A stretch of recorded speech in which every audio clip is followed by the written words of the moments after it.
This has been so ingrained into our brain that birth is this like dangerous thing that was going to happen to us. The way I wanted to give birth that time, and I was in the comfort of my home, in my bedroom at night, just with my husband, and it was such amazing experience. Don't have that resilience anymore. Everything has to be comfortable and easy, and if not, we're just like resisting. Cinnamon in the morning is amazing, for blood sugar balance. Turmeric for inflammation. Nettle is really, really rich in minerals, so it's amazing for women in postpartum. This is what herbalism is, and it's about like supporting the body, to come back into balance and not, as I said, to just go and fix one thing. If you haven't worked on your fears, if you haven't worked on like previous birth trauma, if you haven't worked on yourself and what are your core beliefs, work on what is very important for you. You can have the best bath for your water birth and you can have all the tools, but it's going to come up. Hello, and thank you for listening. If you could do me a favor and subscribe to my page, you would receive notifications when a new episode has come out. If you could like and comment, that would be even better, because then we can open up a conversation and try to carry it in the next episodes and seasons. Thank you.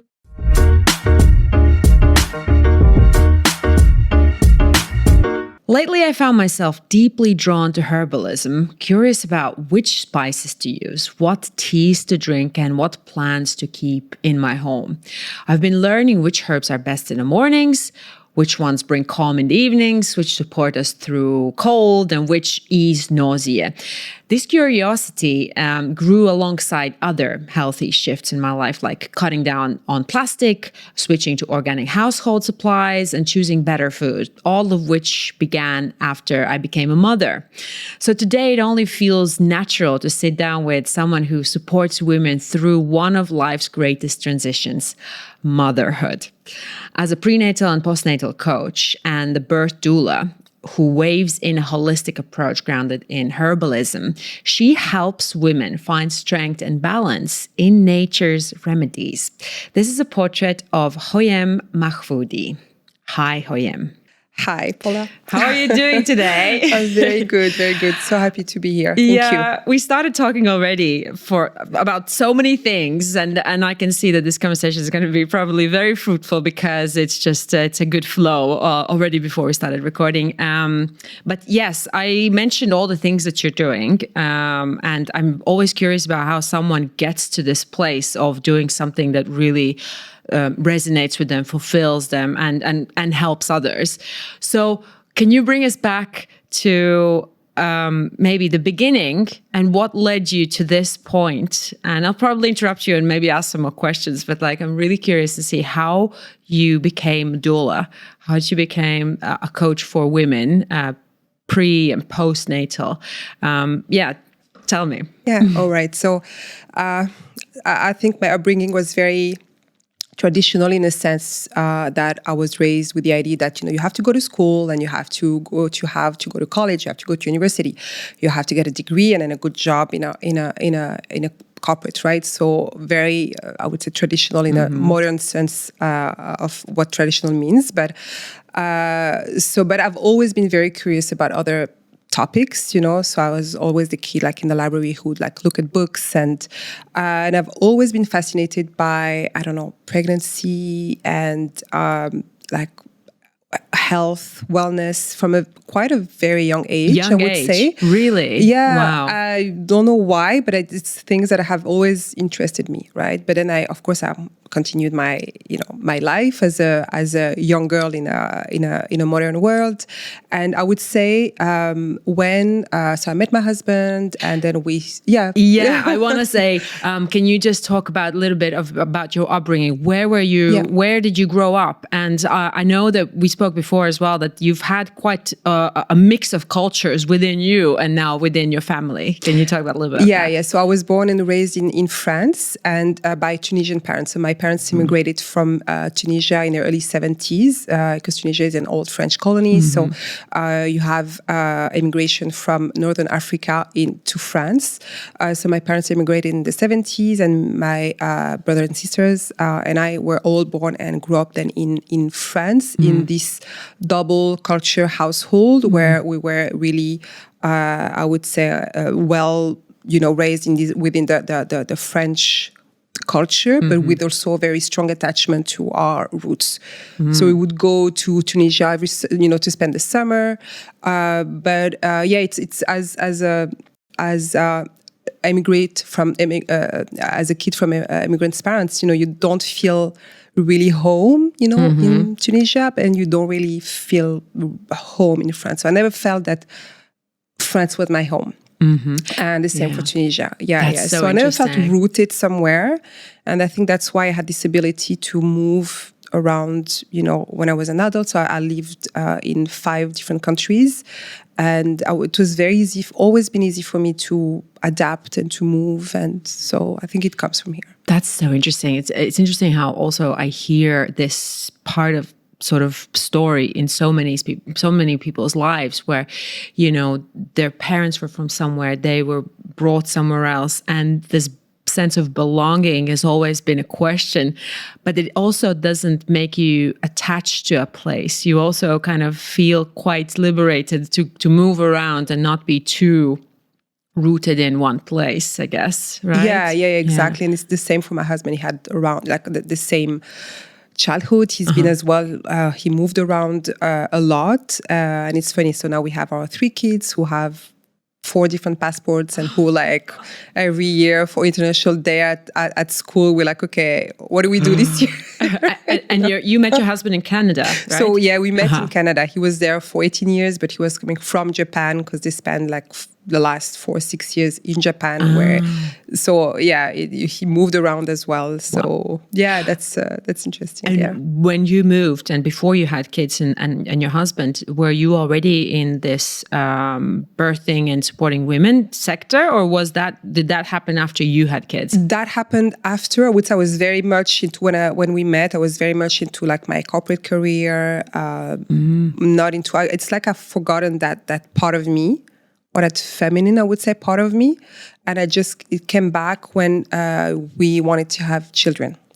So we were ready to have children. I was taking the pill for 10 years. So it was time to stop. And this is the moment where I wanted to know more about my body. I was like, I'm going to conceive a child, and I need to know what's going to happen, right? So I started to read a little bit more and to research, and I found an incredible book. It's called Taking Charge of Your Fertility, and it explained the whole fertility awareness method and how our body as women gives us fertility sign every single day of our cycle, right? And how you can identify your fertile window, how you can really make sure that you consciously conceive, how you can prepare your body. So I was I put stop at my conception. I didn't want to conceive right away. I was I need a few months just to understand my body, to chart my cycle, understand what my body is telling me. And I learned so much. I just loved that time. And it was a time where I really felt that I was consciously conceiving a child. So preparing my body, preparing my mind, preparing spiritually.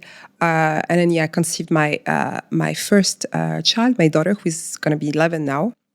And I think this was the beginning for me, because I understand that my body there was so much that I didn't know as a 32-year-old woman, right? What influenced you to kind of take this power, step into your own power in that moment? Because we spoke earlier as well about how I just always considered this has to be very practical. I need to go to the hospital. I need to make sure that everything for any emergency that I'm settled there. And we've had these conversations with my friends where we kind of have a different idea of what this giving birth is. And some have, and now I'm thinking, if I would do it again, would I do it in a more sort of, with this more spiritual sort of lens, if you may, instead of this practicality, because I was just so scared that something would go wrong. So how And I guess there's a mindset thing, how you look at this process. And for you, did it happen straight away where you knew that this is bringing life to, to this earth? And talk about a little bit that. Yeah, I think everything is linked, but the starting point was me realizing how my body had way much more power, and where it was way more wiser than what I thought, just by discovering my fertility sign. And I think everything is linked. So by discovering this, I started to look at pregnancy. And for me, it was something natural. I couldn't see it as a medical situation or medical event. Right away, I was like, of course, like if my body is so wise, when I look at my ovulation cycle, how can my body be like all of a sudden a dangerous machine when I'm conceiving a baby? It cannot be that faulty machine that needs someone external to me to look at it or to assess it and control it. It cannot be. And did you have any? How was your family? So was your family also very sort of naturalists and more into this, or was it truly that pivotal moment of you getting pregnant, reading a book and starting to think, and that really getting these internal insights on what it is and how you feel about it? Yeah, I think it was a mix of both. So my mom had always these natural remedies and, olive oil and herbs and things like that she would use when we were like coughing but we still had as well, when things were a bit long, like sickness were a bit longer, we would go to the doctor and things like that. So I think it was a mix of both. But growing up, I'm not someone I was more naturally minded. I wasn't going to the doctor for anything, or I don't remember even taking a medication because I had a headache. I was never like that, I would say. Yeah, to be fair, I think I grew up very similarly. It was if you had something, you would go to the doctor when it's really, really, you kind of trust that it will go away. Yeah. But sometimes I was like, I'll trust it go away, and then it's like 1 week, 2 weeks, it's not going away. And you're like, what's wrong? Why is it still in there? And then yes, sometimes the doctors and the medication, I guess, is needed. But I had a similar mindset, I would say.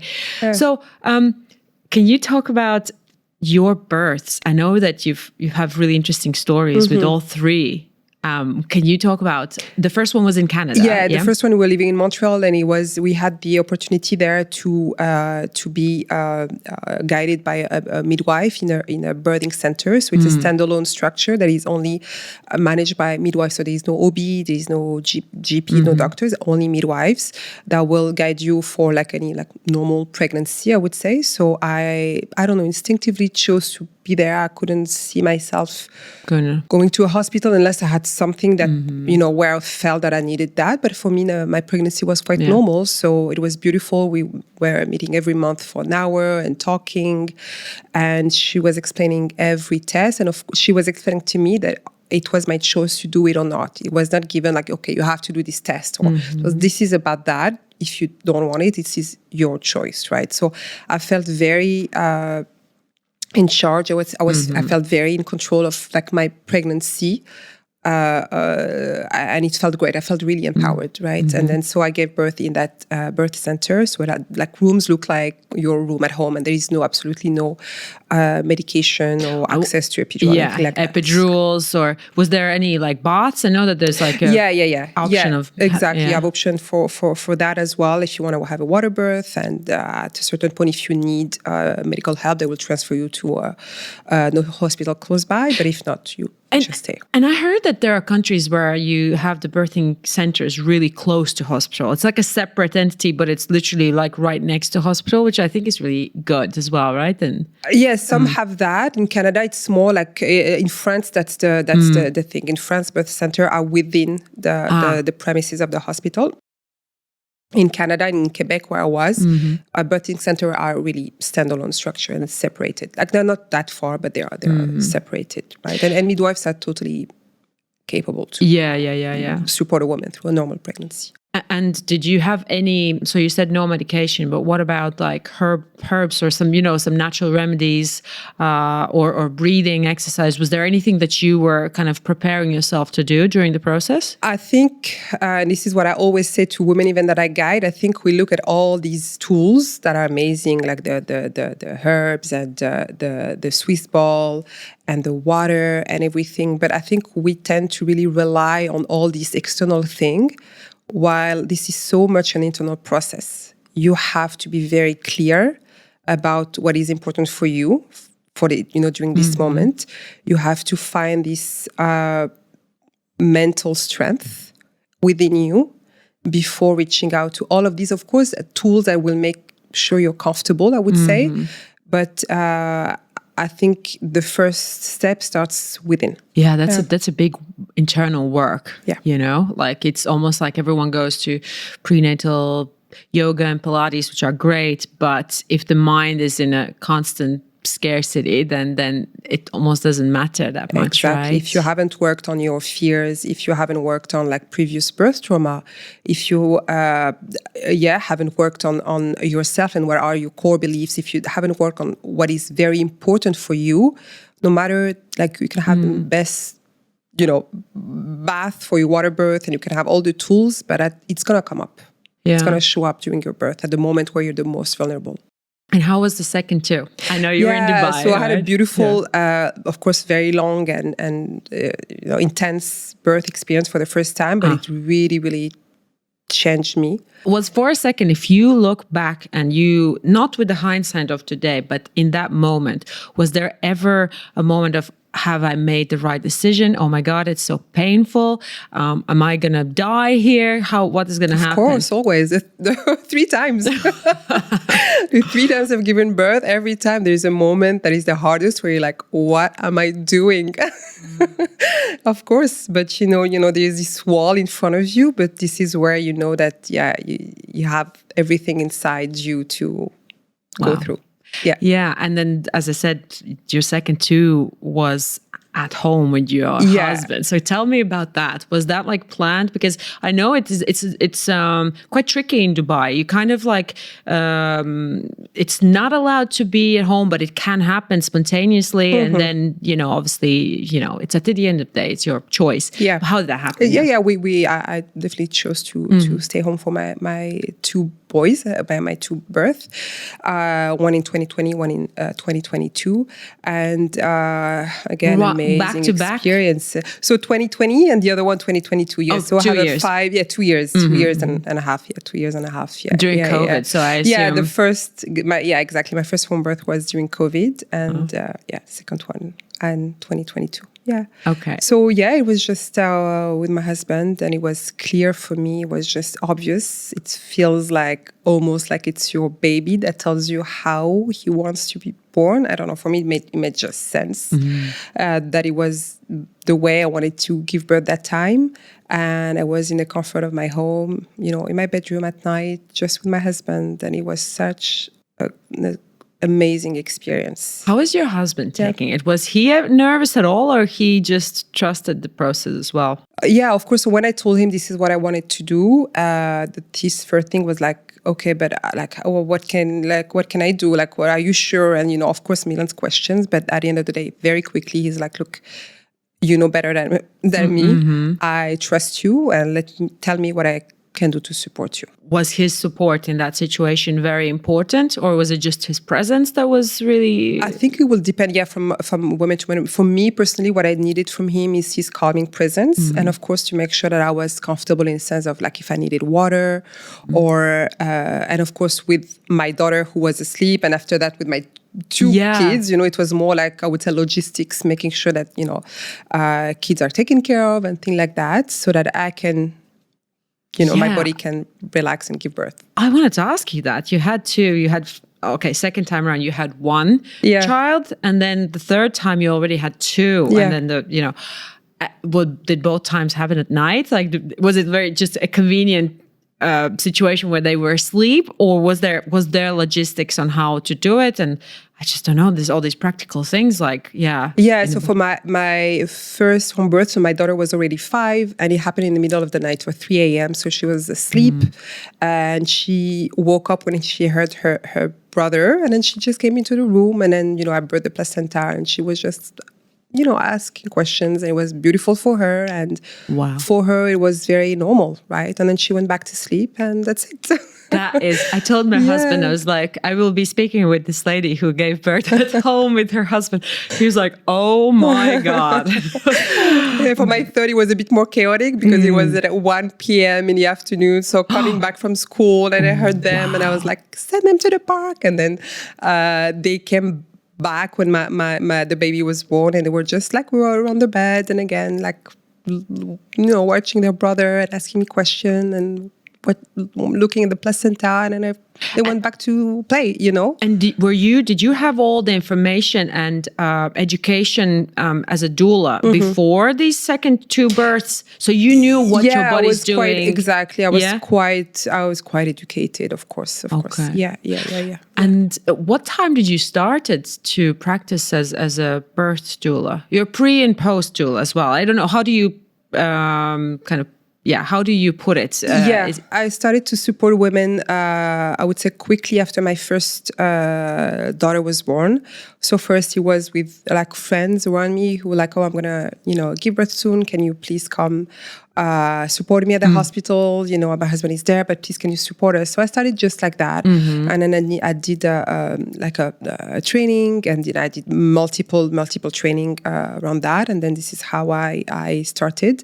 I would say that in the last few years with my children, I think, and with the time it takes to support women into birth, I'm more focused now on supporting women, I would say, into pregnancy and postpartum, right? So supporting women through pregnancy education, and of course supporting them for postpartum and birth, and supporting women through health coaching, like menstrual cycle issues and support for perimenopause and menopause. What are the main core beliefs women have when they're pregnant, and let's say for the first time, or maybe, and if there's a difference between first and second time? I guess there's so many circumstances, like you said, trauma from the first.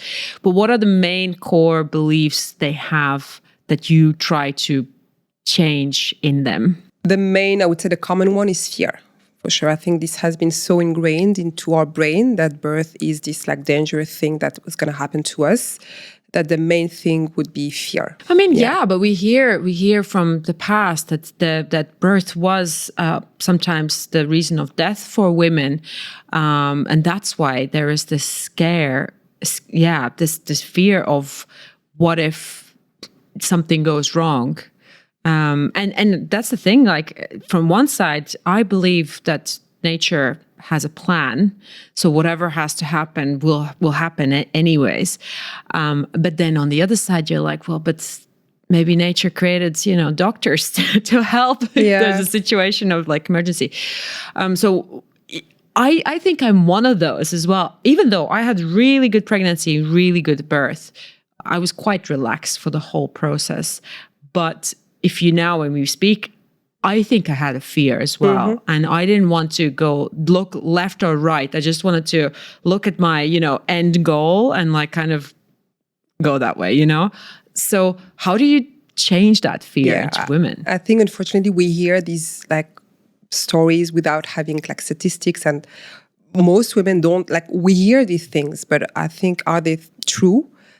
They are not. If you look at history of birth and history of women's health in general, this is quite astonishing how this idea of women would like die in childbirth has been ingrained into our brain without being the truth. Really? Right? So it's very interesting, and of course, it could be another like 2 hours of a podcast, but it's intense to see how women, how birth has been just taken away from women, has been put in hospital, how women were dying from infection, and not from childbirth itself, right? So I think it's very interesting. There are a few books that have been written on that subject. about the history of birth in general and the history of, I would say, women health. I think it's very interesting, and it shows us how you understand where we are now. Yeah, it's interesting Yeah. that it might have to be. It's a nuance where it's not a death of birth, but from infection. But then there's like, you hear about these big tears, that some of the women have, and can that be a risk if you're doing it at home or doing it, birthing center, I guess, would have all these like ways of if there's a big tear or something. I remember I went to gynecologist and she was drawing me 3 stages of tear. And she showed the 4th one and I was like, oh my God, that looks painful and that looks really, bad. But equally, I guess body knows what it's doing, like you said before. So how do you look at that? Of course we could go to all, we couldn't go to all the things that could and could not happen, but just focus just on tears. I think it's important to know that, depending on how you give birth, your body is not meant to tear like as 4th degree. But of course, if you're lying on a bed with the feet on the stirrup, you're coached to push, you have no sensations, your body will be more prone to tear badly than if you are in a position that feels right for you at the moment, that you are pushing because your body is pushing, and nobody is telling you what to do. It's a different story. Right? Do you think it's a tear or any complications could also be linked to how stressed you are? So if you're like relaxed and your body is relaxed, it might be, be able to push and do all these things because of that relaxation. So it does go back to mindset in a way, right? We look at the end of the day, we are also mammals, right? And we give birth like that. And when you look at the hormones of birth, it tells us what are the best conditions for birth. And most of the time, and this is our way our body is designed to give birth. It's in an environment where you don't feel observed, where you feel safe, where you feel comfortable, where you feel warm. So imagine if you're in a room with people you don't know, that tell you what to do with lights on, your body will probably tense, and it's going to be not going to do the thing that your body is supposed to do, right? Yeah. That's so good. Yeah. And let's go back to that fear. Maybe you can talk a little bit how you work with women who have all these overwhelming feelings before birth, and what are the main ones, like fear, and what are the alternatives? How to change that, or how to look at it differently and change the point of view?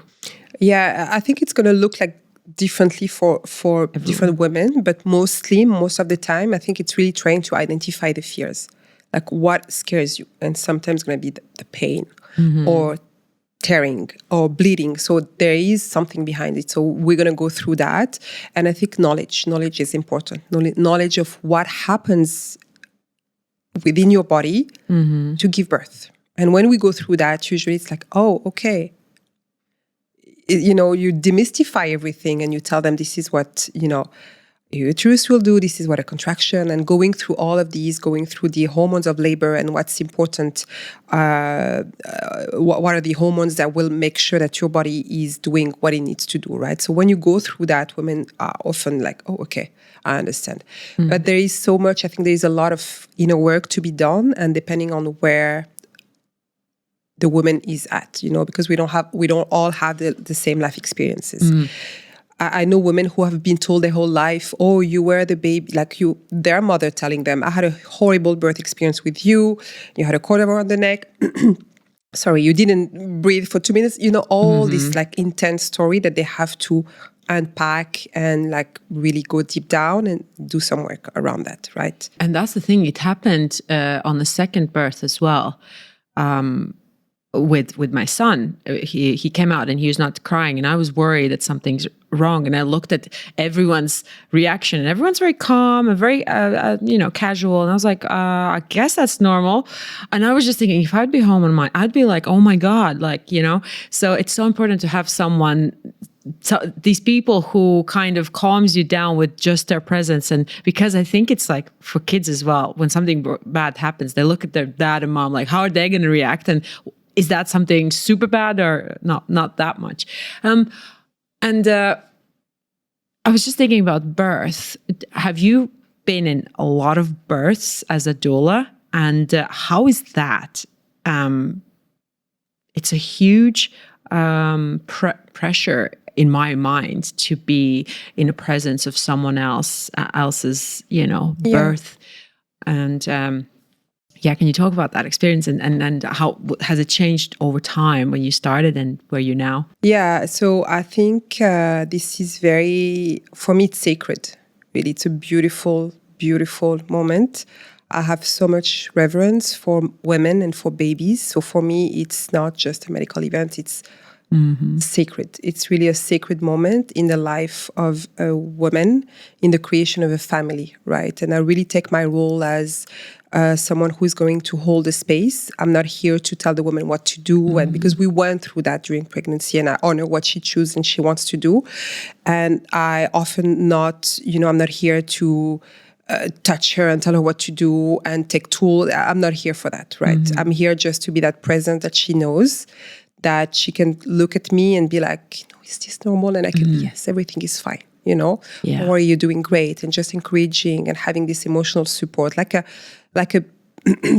big sister would do, right? So I think this is how I see my role is really about holding space, making sure she's comfortable, and really being these emotional supports when she needs to. But I always tell them, you are the authority. This is your birth, and I'm here for you. My role is, minimal. I'm just almost like a little presence, and I don't do much, I would say. How is it with husbands? Is it difficult for husbands? Because I assume, you have this conscious work with the mom and with between you, and then on that birth, you've gone through everything, and probably she hasn't gone through with it with her husband, or maybe has, but how is there any time an awkward moment of like husband thinking, well, I don't really need to be here, I guess? Actually, no, I think this is very interesting, because I think I try to give them the power and the confidence to support her and to make sure that she's comfortable. So I'm not the one who's going to go if she needs something. Of course, sometimes she needs that feminine, sisterly, presence and encouragement. But most of the time, I'm guiding the husband to be able to feel confident and to support her. Yeah. We touched on it a little bit earlier, and I just remembered something I thought or was wondering when I was a child. I was like, when do I become a woman, like an adult woman? And I was like, well, maybe when my periods start, or maybe when I have first time sex, or I get married. When is it? And every time these milestones would happen, I would not feel it. And the moment my daughter was born, like I was like, in those next few months, I was like, okay, now I'm adult, because I have sort of a comparison. All of a sudden in my life, there is a child where I have to be the adult. And that realization happened, where that was a moment of like kind of the next big step in my life. And you said something beautiful as well about these 3 pillars for women. Can you talk about it? Yeah. We were talking about the continuum or the life cycle of a woman. And I said that it's interesting because traditional societies have understood that way before us. And in traditional Chinese medicine, they talk about the 3 golden opportunities for women. So the first golden opportunity is when a woman has her first bleed, her first period, when this is called the menarche. And then the second is during birth and postpartum. And the third is during menopause. And, in our modern society, we see that again as either things that, we move on very quickly, or we see that as medical event or things to manage. But in traditional Chinese medicine, they see that as golden opportunities, like opportunity for women to growth, and it's opportunities for them to find vitality, like in their body, in their physical body, but also like opportunity for growth emotionally and mentally. And I think it's just beautiful. Yeah. That's something I've had a 4-year-old and a 2-year-old. So I've kind of gone through this journey for the last 5 years, and the growth is something, there's times where I'm so exhausted and I'm like, and in my mind, I'm thinking, I know I'm in the right place and right time, but it's so hard. And now I'm getting out of this very early age where it's really, your hormones are all over the place. But maybe we can talk about postpartum as well and what happens, especially with first-time moms. And I saw this post on Instagram where it was a study that basically showed that the first, love at first time sometimes doesn't kick in for the first 3. Your first protective and maternal instinct kicks in straight away, but that love at the beginning is almost like kind of delayed. And that was my story, where I thought something's wrong with me, and I was like, but then I realized I was so tired and overwhelmed and scared that something will happen with this baby that I just couldn't relax and enjoy the moment. And it was just so many layered emotions of that time, and exhausting. And I'm a daydreamer, so I love a little bit of like thinking, and this baby all of a sudden puts me in a presence at all times because you're worried that something's going to happen. So there's so many things that happened, and I said it somewhere already before, where I had really romantic idea of what it will be, but equally it has allowed me to grow in me in a much bigger sense. And like now I look back at thinking before kids, before, family, I'm thinking, I was 1/3 of what I am now. I am so much more, but it's a hard process to go through. So can you talk about it? Because I think postpartum can break women also if you don't have the right support. It can be a beautiful growth experience, but a lot of times, especially in countries where there's less support and less education, less understanding of what it is. So talk about postpartum and how you help, and what are the main struggles women have. Sorry, rambling for a long time. No, it's super interesting. I love, thank you for sharing your experience, because it's the experience that a lot of women have as well. So I think what's interesting is that, again, it comes from how we see our bodies, our women. And if you've never socialized with other women around like young children, you've never seen women giving birth, you've never seen a woman go or breastfeed, you've never gone through this process yourself, you think that your body is faulty and birth is horrible, it's going to be hard postpartum. It's going to be hard for you to adjust, right? So, but if you have an innate trust in your body, you know that you trust your biological design, you trust that connection with your baby, you know that you're fully capable to take care of your baby from day one because you're designed for that. I think it's way more easier to lean into that. I think that's the first thing, is really having this trust that you have everything in you to do it. Yeah. That is really, really missing here. Because again, we have this like, when birth what is taken away from you is managed by others, and then your baby's taken away and, assessed and controlled, and then you're like, okay, am I capable to do that? Do I have everything within me? Or maybe I need, and I'm not saying I think it's the other aspect is to be supported by other like women who have ideally gone through that and can really support you through your journey. As I said, for me, like pregnancy and birth was actually quite easy, and I was in a very good mindset, and I kind of knew everything will be fine. What I didn't expect was the emotional toll afterwards, where, now I'm reading, where you grieve your freedom, your relationship with your husband will never be the same, or at least won't be the same for a really long time. All these things that you kind of miss, but you also don't want to go back to them because you're in this next stage. And it almost felt like no one was talking about it. Everyone just kind of seemed very happy. And now when you're in that position, you see more people, everyone's struggling, and everyone kind of is trying to figure things out. Yeah. It's a whole, like you're shedding an identity, right? You're letting go of a part of yourself to welcome another one. Yeah. Yeah. So for some women, it's so intense, right? Yeah, because also I was reading, which now makes sense, but at the time I didn't know, where the study said that your brain almost sees the baby as a threat because it's taking away sleep, it's taking away your routine, it's taking away everything, and you're annoyed with this new way of being. But the good thing is that your maternal instinct kicks in constantly and you know that you just need to keep going. But the ego, or I used to think that it's an ego, that my ego has been like pushed down of like, okay, it's not about you, it's about the baby. And then you feel bad about yourself. You're like, why am I so selfish? But then you're like, well, 8 hours of sleep is not selfish. It's like normal. But for a while, it's not something that you get. Yeah, right. I think what I see a lot, unfortunately, of course, it's super intense and super hard. And of course, we're not prepared because we don't see that. And it's a huge commitment. And this is what I always tell to when I support them for breastfeeding. They're like, okay, I didn't know it would be so hard. I'm like, yeah, this is a commitment. Yeah. So if you choose to do that, this is a commitment.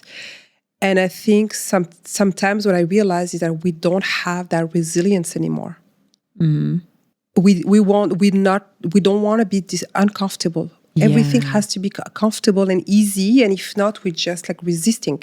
Because life, and that's part of the new world we live in, because everyone's trying to solve these problems of discomfort, and then it comes to this process as well, with epidural, with like all these things that everyone wants to lean in, because why should you go through discomfort if you can just do it? And we don't want to go through the lack of sleep, and of course it's not fun, it's hard on the body. But it's just a phase, and it goes through, and it's connection, right, with the child as well. Yeah, exactly, and I think this is in general what I see, and even this is also what I see as well when I support women through their like menstrual cycle issue and things like that. We are resisting the discomfort at all costs. And it's interesting, we don't have to go there, but we actually subconsciously teach that to our kids as well, to not go through discomfort. And every time someone cries, we're like, okay, take this, or and that's something that parenting coach are talking about a lot right now, where you don't have to make them happy, you need to make them resilient. And that was a revelation for me as well, because I thought a good mother is someone who's like making their children happy. And now you kind of get to that point where you're like, well, actually no, they shouldn't be this evil witch that's taking everything away, but there has to be this discomfort for kids to grow and be okay and comfortable with the discomfort, right? Exactly. I love that. This is also what I applied, with my children's health, like when they have a little cold, or my daughter was like, oh, I have a headache, or like they have like a fever, and I'm like, your body is amazing. We're just gonna have a bath and just go to bed. And I just want to make sure that they understand that their body is wise, and it's okay to be uncomfortable for a little while, but just trust yourself. Trust your body. It's gonna feel better. Oh, I love that. I did the same thing with my daughter was coughing, and I was like, okay, if she's not, because she was coughing quite a bit, and I was like, listen, your body's really smart. So by the time while you're sleeping, the body's doing all that she needs to do to make you like better. The next day she woke up, no fever, cough, yes, but it had gone away. And I was actually surprised with, like, did it help? Was that the programming, or what happened there? Because you're used to like, okay, now it's going to be a week home from school and it's going to be bad. And it just went away. Yeah. Right? Let's talk about herbalism a little bit within this whole process and how you got to it. As I said at the beginning on the intro, I am now into like what team, like chamomile in the evening and peppermint in the morning, or green tea in the morning, different spices. Cumin goes as well for this, and all these different things that are within the household. I know you talked about tinctures as a specific thing to kind of to use, but can you talk about how you got into herbalism and how much do you use that in your daily life? Actually? Yeah. So I got into herbalism more because when I started supporting women again through pregnancy, postpartum, and menstrual cycle issues and perimenopause, the women that come to me are women who really want to take care of their health, that want natural modalities, and I really see herbalism as an ally for. It's a modality that really see the woman as a whole, like mind, body, spirit, and it's not just to relieve a certain symptom, right? So this is what herbalism is, and it's about like supporting the body through, to come back into balance, and not, as I said, to just go and fix, one thing, right? So I love that. I love that because through that you can really just ease into what's happening into you, trying to understand and support your body, I feel, in an easy way. I think we see it as this like very weird thing, but as you said, it can be included in your kitchen every day. It's not about like preparing these like very complex decoction. It's really not about that. And you don't have to have 25 herbs at home, just few herbs that resonate with you, and things that you can use every day in your kitchen. Like cinnamon is amazing for blood sugar balance, for example. Which one? Say again? Cinnamon. Cinnamon In the morning is amazing, for blood sugar balance. Turmeric for inflammation, for example. Nettle is really, really rich in minerals, so it's amazing for women in postpartum. This is always what I say for postpartum. I always like prepare a mix of nettle, red raspberry leaf, and oat straw. And I'm like, just drink that every single day. That's the best for a woman in postpartum. Oh, I love that. So there are so many different things that are not complicated that you can have in your kitchen, and that you can use on a daily basis to support your body. Yeah, because it kind of goes into nutrition as well, of course, that also the gut creates all these bacteria for mental health, the link between mental health and gut, and all these things like that you can use that prevents even getting to that worst place where you have to get the medicine, right? Yeah, it's interesting how, and I'm interested. It's very interesting for me to see how much I'm into this now and how much I didn't care about it before my kids. And it's almost like it's one aspect of motherhood that it kind of, you want to protect your family, and the way everything is your house, all of a sudden almost is not a threat, but you're kind of thinking about it. Is this something I need or no? We used to have like plastic everywhere. We still have it because it's just so much, everywhere around. But all of a sudden you're like, ooh, I don't want chopping boards. Let's just get rid of those. Let's do this. It's more expensive in a way, right? Because it's all organic and all of that. But it's your mind goes into that, Can you explain? Is that all women? Probably not all, but that kind of... Yeah, I think I went into a phase like that, but then I just realized, look, there are things that I can control. I don't want to make myself too intense about that. I'll do my best with things that are, again, in my control and things that feels right. And I prioritize things. So, because then it becomes really hard, I think, to live on a daily basis. And it goes too stressful, exactly. Yeah, it's too stressful. So I think the most important for us is, of course, as you said, like what we put in our bodies, right? We make sure that we try to get as much as possible good quality food, good quality water, herbs as well are an important part of our daily life as well. And I think the mindset and the mental as well is something that is very, very important. As you said, the resilience, the positivity, like really having connection, building that connection helps as well our body to be in balance. So I think this is what's important for us, the most important things. The rest, we do our best and, What do you think about infertility? Do you help women with infertility? How do you look at it from sort of like a mental perspective, mindset perspective? And do you support women in this specific struggle as well? Yeah, I do. I think it's so complex. Nowadays we have so many misconceptions about as well fertility. For example, the fact that, oh my God, after 35, this is dangerous, and this is you can't have a baby after 35 or after 40, and this is not true. So there is this whole as well, thing about like egg freezing, and I think women are just surrounded by all this information that again their body will just then stop being fertile after 35, and it's this whole thing, and you have all these plus mixed with the fact that, of course, like our health is impacted by what we eat, what we drink, our mental health, and this impacts as well our hormones. So of course I would say I want to talk about infertility, but I would say fertility issues are on the rise for sure. It's a fact. And on the other side as well, you have a whole industry that's called that we call big fertility, that is pushing women and couples to have IVF and all this medical thing when sometimes it's not necessary. Right. Really? And sometimes it's just about, again, putting the body into balance.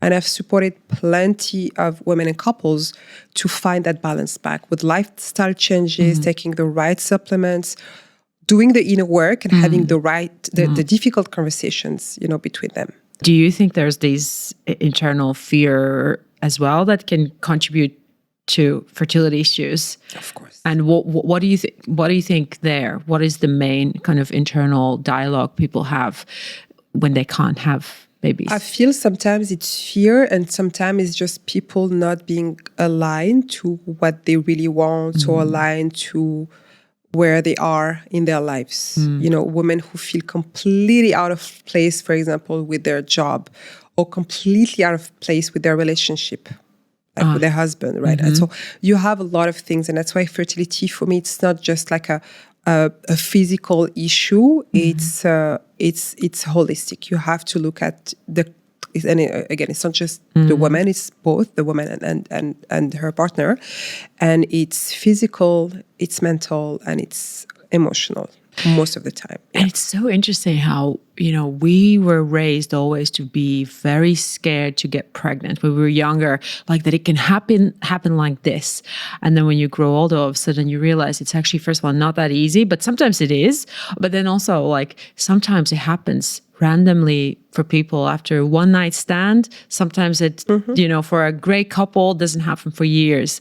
And then we were joking. We're like, maybe you just need to relax, on that first occasion. No one's thinking of anything, and it's just letting it flow. Exactly. Right? This is often what I say to women as like your whole adult life, you're told oh my God, not being pregnant. And your body is seeing that as a threat.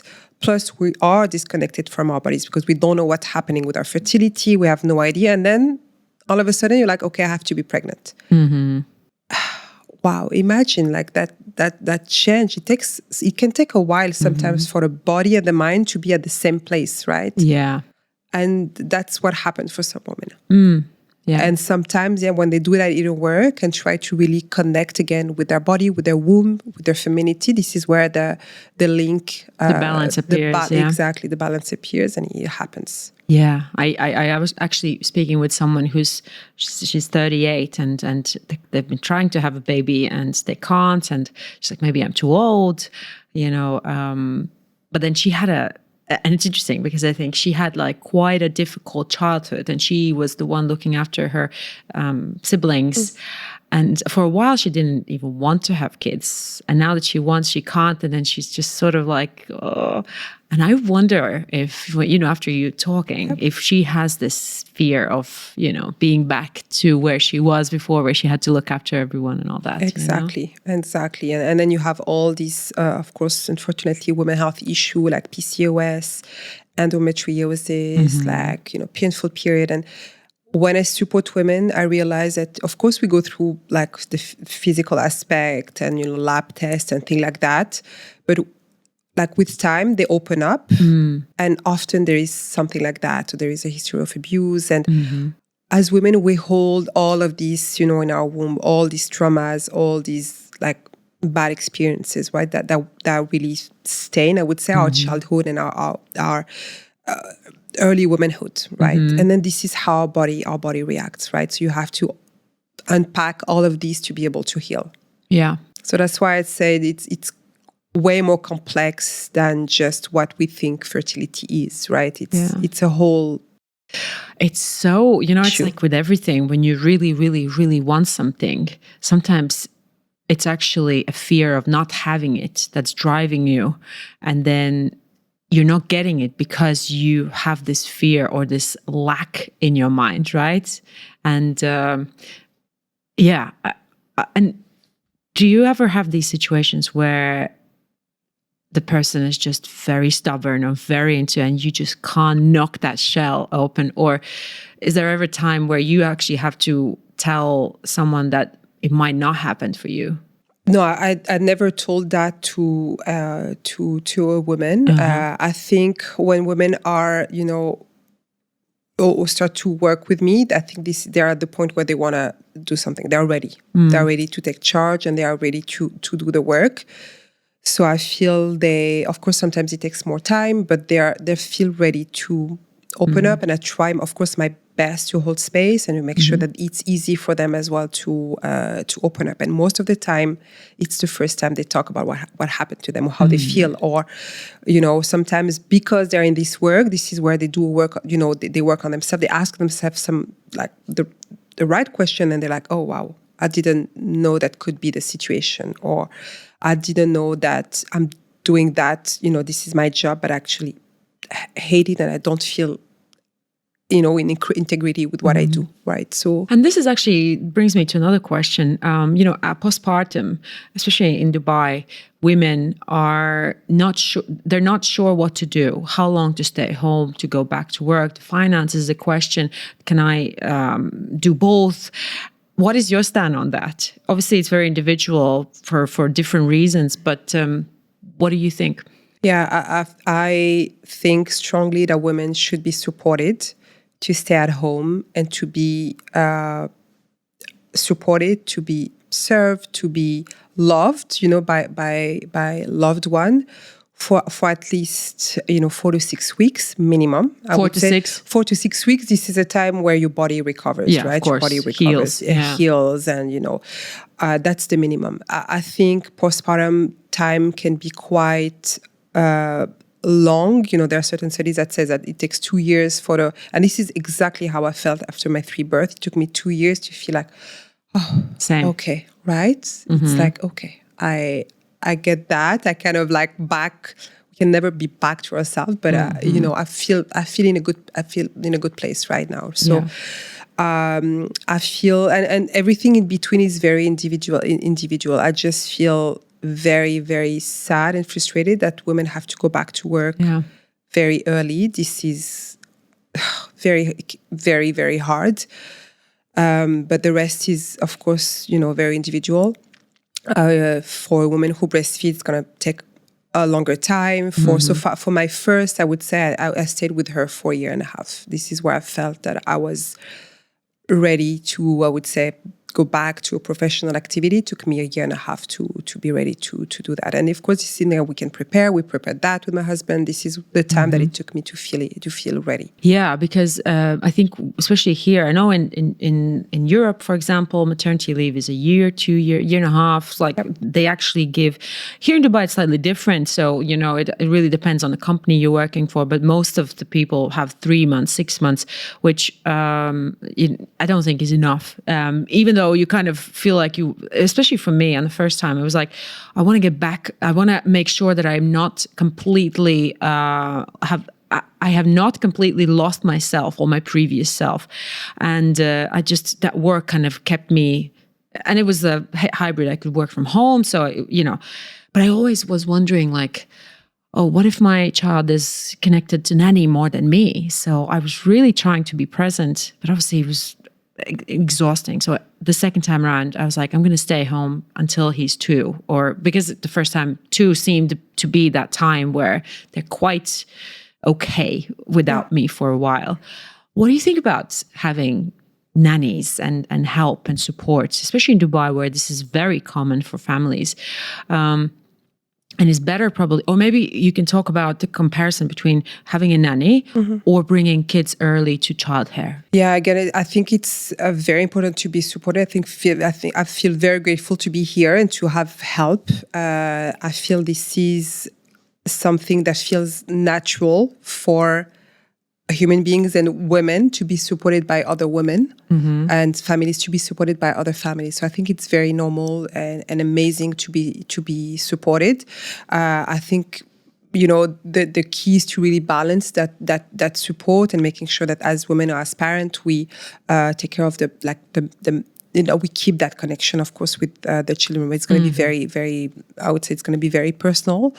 I think for nannies and nurseries, I think again it's going to be very personal. I tend to think that before 2, the child needs this one-on-one connection with an adult that is, supporting or taking care of them, instead of having like way more, like a group of children like being supported. Yeah, like the socializing is not the main focus at that time, right? Exactly. But I think this would be, again, my approach, but I think it's very subjective, and it depends on like a lot of different things. Yeah, on a temperament of the child. Exactly. It's interesting with my daughter. Yeah, she was 2, and I could feel she wanted this, and she loved to, hanging out with other kids. With my son, I feel like he's okay being home. He's okay doing his own things. But I know, for example, as I said, in Latvia, where I'm from, no one goes to school or nursery until they're 3. So, I mean, it's quite difficult because then women are kind of forced to stay at home for a longer period of time. And they have their own issues of like wanting to get back and contribute financially at home. It's a whole another topic, I think, for women to kind of all of a sudden lose that independence that you have. You work, you get your own money, you can make your own decisions, and all of a sudden you need to trust. And in good situations, trust your husband is great.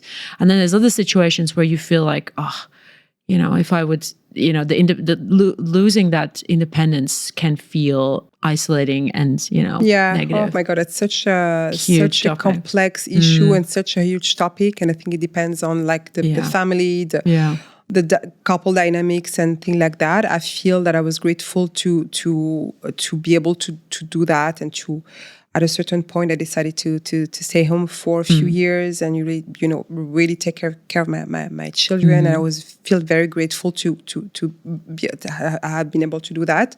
And I think I leaned into it. I really enjoyed that time because I knew it would be a short period of time, right? Yeah. And I really loved it. I really loved being at home with my children and cooking dinner and being, a housewife. And because I knew it wouldn't last. And I think we have such a negative view on that. Absolutely. Like, oh my God, you're like, and I didn't feel that way. And I was such a corporate woman. And at a certain point, I was like, no, I loved it. And when people would ask me, like, no, I'm home with my children. And I didn't feel the need to justify what I did before. Or I was like, I feel very clear about what I'm doing at the moment. Yeah. This has been such a big question for me, because I know we've spoken with my friends as well about it, how, being home is such a hard job, actually. It's hard work. There's so many things, like the household, children, you don't sleep much. So you have all these like things to do, but it's so internally feels not that valuable because you don't receive money, and there isn't that metrics of like earning money, and then you feel like, well, it should be like a casual thing you have, and not like the biggest job of your life. And that's been such a big struggle for me and so many of my friends, because we feel like somehow less, although we're doing this great thing. And it's amazing. I think it has to be like a mindset shift, and I think we see so much. We're such in a society that like values like productivity and values like it's like very male dominating, masculine things. So when we do be at home and take care of our children and take care of our home, like right away it's like, oh my God, like you're like, what is that? It becomes like unvaluable. But honestly, it's just a mindset shift, and like for that time it becomes the best time. I consider it as one of the best time in my life. Yeah. And it takes time to kind of grow into it as well, especially if you've been before like independent, strong woman, can do everything myself, and then all of a sudden like go into that femininity, which I think children also bring or open up for a lot of women, that actual real feminine energy. Exactly. That before you thought feminine energy, well, you wear a dress and you're feminine, and now there's so many other things that happen. We have to end on that note. And I think one of my main questions was, and I saw that on your social media, about you helping women to step into their own power. And I think all these things that we discuss, a mindset shift and considering femininity a strength and not a weakness as we often go in, and just figuring out what's deep down is steering us some sort of triggers, right? Beautiful. I hope everyone who listens to this can reach out to Houyem. And if you're pregnant or if you're planning to be pregnant, then I think this is a support that you will definitely need. So thank you so much for coming. Thank you, Paula. Thank Bye. you.